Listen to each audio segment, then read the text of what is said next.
అందరికీ praise lord. ఈరోజు August 9వ తారీఖు దేవుని వాక్యదానాన్ని మనము చూసుకుందాం. ఈరోజు మనం ధ్యానం చేసేటటువంటి వచనాలు ఫిలిప్పీలకు రాసినటువంటి పత్రిక 3వ అధ్యాయము 7వ వచనం నుంచి 11వ వచనం వరకు గల వాక్య భాగాన్ని ధ్యానము చేయబోతా ఉన్నాం. ఇక్కడ మనం గమనించినట్లయితే పౌలు క్రీస్తును ఎరుగు నిమిత్తము ఆయన ఏమేమి నష్టపరుచుకుంటా ఉన్నాడు, లేకపోతే అవి ఆయనకు లాభకరములో కాదని ఎంచుకుంటా ఉన్నాడు అనేటటువంటి విషయాన్ని ఇక్కడ మనము గుర్తించాలి. ఇక్కడ మనం గమనించినట్లయితే ఆయన నష్టపరుచుకొని ఆయన పొందుకోవాలనుకుంటున్నది ఏమిటి, ఈ విషయాలు చాలా ప్రాముఖ్యం. నేటి దినాన మనం గమనించాల్సినటువంటి విషయము పౌలు యొక్క విశ్వాసము లేదా ఆయన తీవ్రమైనటువంటి ఆశ ఏదైతే ఉంటుందో మనకు కనువిప్పై ఉండాలి. ఎందుకనంటే మనకు ఏవైతే లాభకరములుగా ఎంచుకుంటా ఉన్నామో వాటికే స్టికప్ అయి ఉంటా ఉన్నాము, కానీ క్రీస్తు లేదా ఆ విషయాలు రెండు తారసపడవలసి వస్తే దేని కొరకంటే ఎట్లా ఉన్నారనంటే నేటి దినాన క్రీస్తును వదిలేసి ఆ లాభకరమైనటువంటి వాటి వెంట పరిగెత్తేటటువంటి క్రమము. ఈ విషయాలను ఇక్కడ స్పష్టంగా గుర్తించాలి. పౌలు అవి నష్టముగా ఎంచుకొని ఏమేమి సంపాదించుకునే ప్రయత్నము చేస్తూ ఉన్నాడో ఇక్కడ మనం గుర్తించవలసిన వారమై ఉంటాం. 7వ వచనం నుంచి మనం చదువుకున్నట్లయితే, ఆయనను ఏవేవి నాకు లాభకరములై ఉండెనో వాటిని క్రీస్తు నిమిత్తము నష్టముగా ఎంచుకొంటిని. నిశ్చయముగా నా ప్రభు అయిన యేసుక్రీస్తును గూర్చిన అతి శ్రేష్టమైన జ్ఞానము నిమిత్తమై సమస్తమును నష్టముగా ఎంచుకొనుచున్నాను. క్రీస్తును సంపాదించుకొని ధర్మశాస్త్ర మూలమైన నా నీతిని గాక క్రీస్తు నందలి విశ్వాసము వలనైన నీతి, అనగా విశ్వాసమును బట్టి అనుగ్రహించు నీతి గలవాడనై ఆయన యందు అగుపడు నిమిత్తమును ఏ విధము చేతనైనను మృతుల్లో నుండి నాకు పునరుత్థానము కలగవలనని ఆయన మరణ విషయంలో సమానానుభవము గలవాడనై ఆయన పునరుత్థాన బలమును ఎరుగు నిమిత్తము ఆయన శ్రమలలో పాలివాడనగుట ఎట్టిదో ఎరుగు నిమిత్తమును సమస్తమును నష్టపరుచుకొని వాటిని పెంటతో సమానముగా ఎంచుకొనుచున్నాను. ఇక్కడ పౌలు తనకున్నవన్నీ కూడా నష్టపరుచుకొని అనగానే ఇక్కడ మనము పైన అక్కడ పౌలు ఏవేవి చెప్పి ఉంటా ఉన్నాడో తన అర్హతలు, ఏ అర్హతలైతే నిన్నటి దినాన మనము చూసి ఉంటా ఉన్నామో అవేవి కూడా మనకు రక్షణకు దారి తీయవు. ఆయన హెబ్రియులకు హెబ్రియుడని, లేకపోతే తన యొక్క పూర్వత్రాలన్నీ, తన యొక్క ఆ ఆసక్తి, తన ధర్మశాస్త్రం విషయమైనటువంటి ఆయనకున్నటువంటి గొప్ప అర్హత అవన్నీ కూడా చెప్పాడు. కానీ those all not for consideration of salvation, అవన్నీ కూడా రక్షణకి ఏవి కూడా దారి తీయలేదు. అయితే ఇప్పుడు ఆయన వస్తున్నటువంటి కంక్లూజన్ ఇక్కడ మనం ఆలోచించినట్లయితే, తాను ఏవేవి లాభకరం అనుకున్నాడో అవన్నీ కూడా నష్టముగా ఎంచుకొని ఆయన దేని కొరకు ప్రయాసపడుతూ ఉన్నాడు అనంటే, మొదటి విషయం మనం ఇక్కడ గమనించినట్లయితే జ్ఞానము కొరకు. క్రీస్తు యేసు నందున్నటువంటి అక్కడ చెప్పబడుతున్నటువంటి మాట, నా ప్రభు అయిన యేసుక్రీస్తును గూర్చిన అతి శ్రేష్టమైన జ్ఞానము నిమిత్తమై అంటాడు. జ్ఞానము నిమిత్తమై ఇక్కడ మనం ఆలోచించాల్సినటువంటి విషయం, it is not a night event. ఇదొక రాత్రే దేవుని జ్ఞానము అర్థం చేసుకునేటటువంటి అంత జ్ఞానము గలవారం మనము కాము. ఇక్కడ మనం గమనించినట్లయితే మన జీవితకాలం అంతా కూడా ఒకవేళ ఆయన జ్ఞానమును మనము ధ్యానించవలసి వస్తే ఈసమంతే మనం ధ్యానించగలము. ఇక్కడ పౌలు యొక్క త్యాగమును గుర్తించి మనం ఇక్కడ గ్రహించాల్సినటువంటి విషయము, ఆయన నా ప్రభు యేసు క్రీస్తును గూర్చిన అతి శ్రేష్టమైన జ్ఞానము అంటాడు. ఈ విషయాన్ని స్పష్టం, అది తెలుసుకొనడానికి సమస్తమును నేను నష్టముగా ఎంచుకుంటున్నాను. ఆలోచించండి, నేటి దినాన క్రీస్తు యేసును గూర్చినటువంటి జ్ఞానము మనము పొందుకోవాలనంటే, లేకపోతే యేసుక్రీస్తును గూర్చినటువంటి శ్రేష్టమైనటువంటి జ్ఞానము మనకి ఎక్కడ దొరుకుతుంది అనేది గనక ఆలోచిస్తే ఆయన వాక్య భాగంలోనే, ఇంకా ఎక్కడ కూడా దొరకదు. నేటి దినాన దీనినే మనం ఏం చేసామనంటే ఒక లక్కీ లాటరీ విధానంలో, లేకపోతే ఏదో ఒక రోజుకొక అధ్యాయమో, లేకపోతే ఆ 4-5 అధ్యాయాలు పెడిమని చదవడము కాదు, కానీ we have to have a scheduled reading. ఇక్కడ మనము చదివేటటువంటి విషయం ఏమిటి, అది ఏ సందర్భంలో చెప్పబడింది, అది అక్కడ జరిగినటువంటి సందర్భం ఏమిటి, ఆ రచయిత ఏమి చెప్పాలనుకుంటున్నాడు, దాని ద్వారా దేవుడు నాకేమి నేర్పించాలనుకుంటున్నాడు, ఆ వాక్య భాగాన్ని నేను ఎట్లా అన్వయించుకొనగలను. ఇవన్నీ చేయకుండా దేవుని గూర్చిన జ్ఞానము మనకు ఎక్కడ దొరుకుతుంది, ఎట్లా దొరుకుతుంది? ఈరోజు పరీక్షించుకోవాల్సినటువంటి విషయం, do you have your personal Bible study? నీకొక వ్యక్తిగత మౌన ధ్యాన సమయము దేవుని వాక్యాన్ని చదువుకొనడానికి నీకుంటుందా? ఎందుకనంటే మనకు దేవుని జ్ఞానము లేదా ఆయన కార్యములను మనం ఆలోచించినట్లయితే, ఆ నిర్గమకాండంలో మోషే అప్పటికే ఆ ఐగుప్తు దేశము నుండి వెలుపలకి వస్తా అన్ని కార్యములను ఆయన చూసేశాడు. ఇంకా ఆయన చెబుతున్నటువంటి మాట అక్కడ మనం గమనించినట్లయితే, ప్రభువా నీ మహిమను నాకు కనపరచు అంటాం. అప్పటికే అన్ని కార్యములు, బండ నుంచి నీళ్ళు ఇవ్వడం కానీ, మన్నాను కురిపించడం కానీ, ఆ ఎర్ర సముద్రం పాయలుగా చీల్చబడి బయటకు నడిపించడం, ఎవ్రీథింగ్ హీ ఎక్స్పీరియన్స్డ్. కానీ ఇక్కడ మనం గమనించినట్లయితే still he wanted to know. ఈ ఆశ ఇక్కడ మనం గమనించినట్లయితే ఈ ఒక్క రోజుకో ఇంకొక రోజుకో కాదు, ఆయనను ఎరగాలనంటే అది నీ జీవితకాలపు ఆశ అయి ఉండాలి. Should never be tired of knowing him. పౌలు ఈ మాట ఎప్పుడు రాస్తా ఉన్నాడండి? చెరలో ఉండి ఆయన నేను ఇంకా వస్తానో అంటే నిరీక్షణ కలిగి చెబుతున్నాడు, కానీ ఆయన చెప్పాలనంటే చావుకు అతి సమీపంలో ఉంటూ రాస్తున్నటువంటి మాట ఇంకా ఎరగాలంటా ఉన్నాడు. అంటే ఇన్ని రోజులు ఆయన ఎరిగింది ఏమిటి? మరి మనం గట్టిగా ఒక అధ్యాయం లేకపోతే ఒక సందర్భము ఒక పుస్తకం అర్థమైతేనే మనము ఎంతో మొత్తం అర్థమైపోయినట్టు ఫీల్ అయిపోతాం. కాబట్టి ఇక్కడ అర్థం చేసుకో, ఈ విషయాలను స్పష్టంగా గ్రహించాలి. రెండో విషయాన్ని గనక మనం ఇక్కడ ఆయనను ఆ శ్రేష్టమైన జ్ఞానమును సంపాదించుకొనడానికి అంటాడు.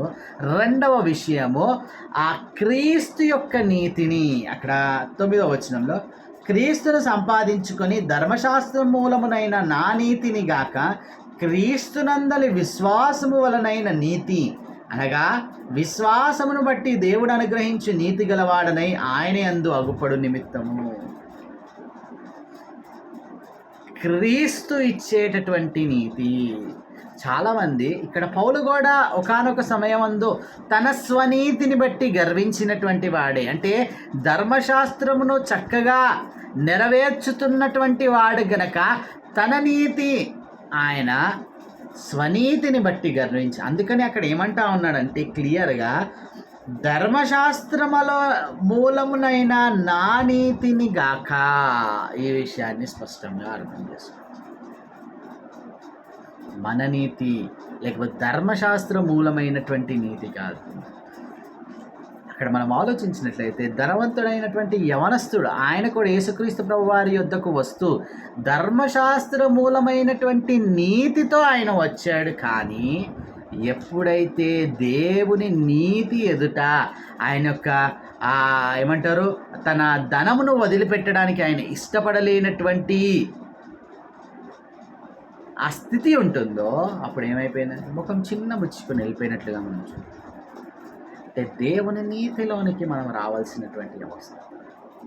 అంటే సమస్తమును నష్టపరుచుకొనైనా పర్వాలేదు, ఆయన ఇచ్చేటటువంటి ఆ నీతి ఏదైతే ఉంటుందో క్రీస్తునందలి విశ్వాసము వలనైన నీతి, అనగా విశ్వాసమును బట్టి దేవుడు అనుగ్రహించేటటువంటి నీతి.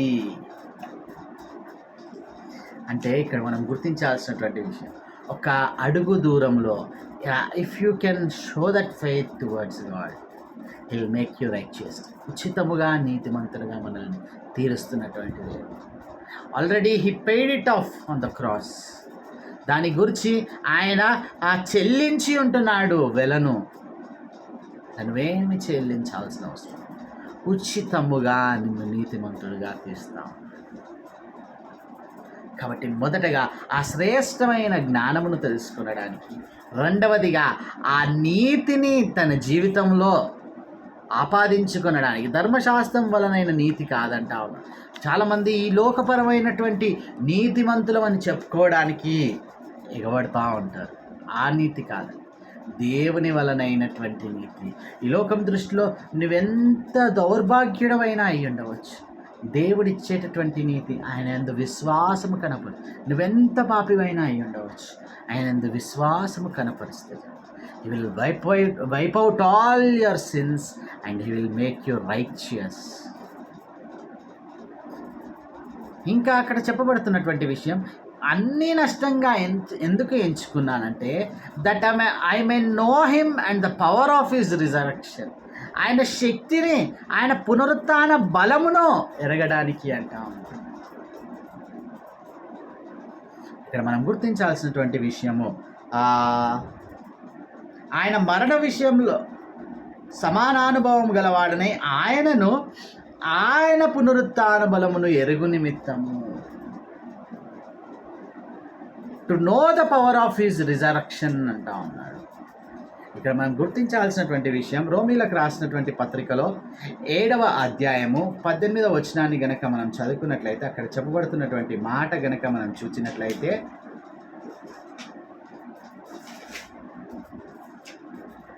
18వ వచనం, నాయందు అనగా నా శరీరమందు మంచిది ఏదియు నివసింపదని నేను ఎరుగుదును, మేలైనది చేయవలెనను కోరిక నాకు కలుగుచున్నది కానీ దాన్ని చేయుట నాకు కలగలేదు. ఇక్కడ మనం గుర్తించాల్సినటువంటి విషయము, ఆ శరీరము ద్వారా చేయాలనుకుంటున్నటువంటి ఆ పనులు ఏవైతే ఉంటా ఉన్నాయో, మంచి ఏదైతే ఉంటుందో, దట్ కెనాట్ బి ఎగ్జిక్యూటెడ్, అది నెరవేర్చబడలేదు. పౌలు చెప్తున్నటువంటి విషయం అదే. అంటే ఆయన బలం ద్వారా మనం ఏదైతే చేయగలుగుతామో అదే మనము చేయగలుగుతాము, కానీ మనము మంచిది అని చేయాలనుకున్నంత మాత్రాన చేయలేము. That is the power of Christ. ఆయన పునరుత్థాన బలమును మనం ఇక్కడ గ్రహించినటువంటి వారమైతే స్పష్టముగా మిగతావన్నీ కూడా వదిలేసి దాని కొరకు మనం తాకాలి. పౌలు ఇక్కడ అదే చేస్తాం. ఇంకా అక్కడ చెప్పబడుతున్నటువంటి మాట, ఆయన శ్రమలలో పాలివాడు, ఫెలోషిప్ ఆఫ్ హిస్ సఫరింగ్స్ అంటాడు. అంటే పౌలుకి ఎంత ఆశ అంటే యేసుక్రీస్తు ప్రభు వారు ఎట్లా శ్రమ పడ్డాడు, ఆ శ్రమను నేను తెలుసుకోవాలి అని అది గమనించాలనేటటువంటి ఆశతో అక్కడ మనం గుర్తించినట్లయితే ఆయన సమస్తమును నష్టం. అందుకని అక్కడ అంటున్నటువంటి మాట కనుక మనం చూసాం, ఆయన మరణము విషయంలో సమానానుభవము గలవాడని అంటా ఉన్నాడు. ఆయన మరణము విషయంలో సమానానుభవము గలవాడని అంటాం. ఈ మాట మనం పలకగలుగుతామా? ఈ లోకంలో వచ్చేటటువంటి చిన్నపాటి శ్రమలకే దేవుడికి నేనే దొరికిననా, లేకపోతే దేవుడు నాకే ఎప్పుడు నష్టం అని అనుకుంటా ఉంటాం. కాదు, ఇక్కడ గుర్తించాల్సినటువంటి సత్యము, ఆయనతో ఆ శ్రమలలో పాలివాడయ్యేటటువంటి ఆ భాగ్యముగా పౌలు తాను ఎదుర్కొంటున్నటువంటి శ్రమల విషయం చెప్తా ఉన్నాడు. పౌలు సమానంగా ఎంచుకోవటం లేదండి. తానున్నటువంటి పరిస్థితి కూడా మనం ఆలోచించినట్లయితే ఆ రోమా చెరలో ఉంటా ఉన్నాడు. సంఖ్యలతో ఆ రోమా సైనికుల యొక్క పర్యవేక్షణలో బయటికి వెళ్ళడానికి వీలు లేనటువంటి పరిస్థితుల్లో ఆయన ఒకటే ఇంటిలో, అది కూడా అద్దె ఇంటిలో ఆయన అక్కడ ఉంటా ఉన్నాడు. కానీ సువార్త ప్రకటన ఆపటం లేదు. తన యొక్క సంతోషాన్ని కూడా ఆ పరిస్థితులు సప్రెస్ చేయలేకపోతా ఉన్నాయి. ఎంత ఉన్నతమైన విషయం ఇక్కడ ఆలోచించాలి. ఆ స్థితిని ఆయన దేవుని శ్రమలలో సమానానుభవము కలగడానికి అని అంటారు. ఈరోజు చిన్నపాటి శ్రమలను ఎదుర్కొనడానికి క్రీస్తు కొరకు నీవు సిద్ధంగా ఉంటావు. ఇంకా చివరిగా అంటాడు, ఆయన మహిమను అక్కడ మనం చూసినట్లయితే ఆ మహిమను పొందుకొనడానికి 10వ వచనంలో స్టార్ట్, ఏ విధము చేతనైనను మృతులలో నుండి నాకు పునరుత్థానము కలగవలనని. ఇదండి ప్రతి విశ్వాసికి ఉండవలసినటువంటి ఆశ. If you are not resurrected after death, మరణము తర్వాత పునరుత్థాన అనుభవమును గనక అనుభవించలేనటువంటి స్థితిలో ఉంటే you are not a saved person. ఈ విషయాలను స్పష్టంగా పౌలుకి ఎంతటి ఆశ అంటే ఆయన ఒక నిరీక్షణతో ప్రతి మాట పలుకుతూ ఉన్నాడు. అక్కడ చెప్తున్నటువంటి మాట గనక మనం చూసినట్లయితే స్పష్టముగా మనం మృతులలో నుండి నాకు పునరుత్థానం కలగవలెను. ఎంత చక్కని మాట, మృతులలో నుండి పునరుత్థానం కలగవలెను. పౌలు తన ఎదుర్కొంటున్నటువంటి శ్రమలు, తాను ఉంటున్నటువంటి పరిస్థితి అవన్నీ కూడా అంటే హీఈస్ జస్ట్ ఫర్గెటింగ్. ఒక ఇంచు కూడా ఆయనను అసలు ఏమంటారు కష్టానికో లేకపోతే బాధ కలిగించేటటువంటి అంశమే కాదు. ఆయన దృష్టిస్తున్నటువంటి విషయము అల్టిమేట్గా ఆయనకు వచ్చేటటువంటి ఆ మహిమ, ఆయన రాజ్యంలోనికి చేరినప్పుడు ఆయనకి కలిగేటటువంటి ఆ మహిమను గురించి ఆయన ఇక్కడ ఆలోచిస్తారు.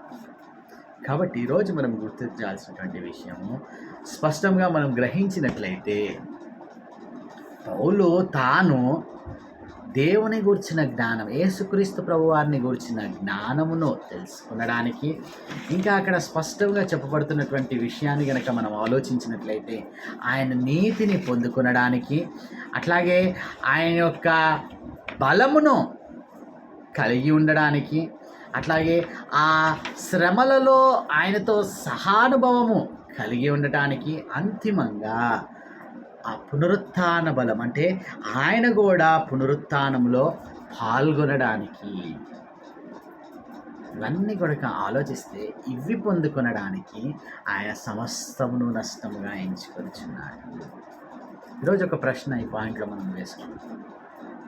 నీకు లాభకరములైనటువంటివి ఇటువంటివి నీవు అనుభవించడానికి, క్రీస్తు జ్ఞానమును నేర్చుకొనడానికైనా, లేకపోతే అక్కడ క్రీస్తు యొక్క శక్తిని ఎరగడానికి, ఆయన నీతిని పొందుకొనడానికి, ఇంకా మనం అక్కడ స్పష్టంగా గుర్తించిన ఆయన మహిమను రుచి చూడటానికి నువ్వు ఏమి నష్టపరుచుకొనగలుగుతావు? ఏది వదిలేసి నువ్వు దేవుని సన్నిధికి రాగలుగుతా ఉన్నావు? ఆలోచించాలి ఈరోజు. కాబట్టి ప్రార్థన చేస్తాను. అత్యంత కృపగల దేవ, ఈనాడు మీ వాక్యపు వెలుగులో స్పష్టంగా పౌలు నష్టపరుచుకున్నటువంటి విషయాలను మేము స్పృశిస్తాము. అయా మా ఆత్మీయ జీవితాలలో తండ్రి దేవ, మీరు ప్రశ్నిస్తున్నటువంటి విధానమును గనక మేము గ్రహించువారమైతే ఈరోజు అయా మేము ఏవి నష్టపరుచుకొని అయినా సరే నిన్ను గూర్చిన జ్ఞానము సంపాదించుకున్నాను. ధర్మశాస్త్రం వలన నీతి, లోకపరమైనటువంటి నీతి కాదు, నీ దృష్టిలో అయ్యా కేవలం విశ్వాసం ఉంచితే చాలు మిమ్మల్ని నీతిమంతులుగా చేయాలి. అయ్యా ఏదైతే మీరు కల్వరి సిలువలో జరిగించినటువంటి ఆ కార్యం ఉంటుంది అయ్యా, బలము పొందుకొనడానికి, శక్తిని పొందుకొనడానికి అంటా ఉన్నాడు. అట్లాగే తండ్రి దేవా అయ్యా ఇంకా మేము అక్కడ గమనించినట్లయితే ఆ ఫెలోషిప్లో తండ్రి దేవా, నీ యొక్క శ్రమలలో ఆ సమాన అనుభవం పొందుకోవడానికి తన శ్రమలను ఆయన అదొక వాల్యూగా ఎంచుతా ఉన్నాడు, విలువగలదిగా ఎంచుకొనిచున్నాడు. అల్టిమేట్గా నీ మహిమలో ఉండడానికి అయ్యా ఇదే ప్రతి విశ్వాసి యొక్క ఆశ.